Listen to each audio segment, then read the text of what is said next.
संघटनेचा म्हणतात आपण शिक्षक एकजुटीचा धन्यवाद। यानंतर आपल्या समोर विचार व्यक्त करण्यासाठी श्री विद्यानंद पाटील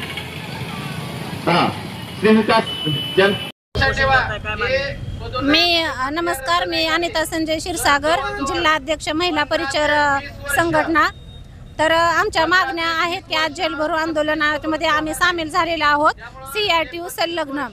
तर आमच्या मागण्या एवढ्याच आहेत की किमान वेतन लागू करावं, नियमित सेवेत करावं, अपघाती विमा लागू करावा, दरवर्षी गणवेश भावभीज देण्यात यावं, ड्युटीवर कार्यरत असताना जर महिलांना काय झालं तर त्याचा अपघात विमा आम्हाला लागू करण्यात यावा आणि किमान वेतन आम्हाला द्यावं। कारण 1966 पासून आज तागायत 20 रुपयापासून आता एप्रिल पासून आम्हाला 3000 ने वाढ झाली आहे। तर आमचा तेवढ्यावर उदरनिर्वाह होत नाही, तर आम्हाला किमान वेतन 30,000 पर्यंत द्यावं आणि कायमस्वरूपी आम्हाला सेवेत सामावून घ्यावं, एवढी शासनाला आमची मागणी, कळकळीची मागणी आहे।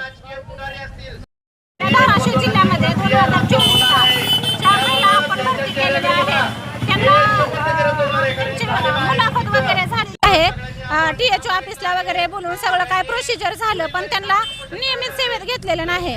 रिक्त पद आहे, मंजूर आहे, पण त्यांना शासनाची ऑर्डर दिलेली नाही। तर अशा महिलांना 48 ज्या महिला आहेत आपण घेतलेल्या, तर त्यांना ऑर्डर देण्यात यावी आणि रिक्त पद लवकरात लवकर भरण्यात यावी।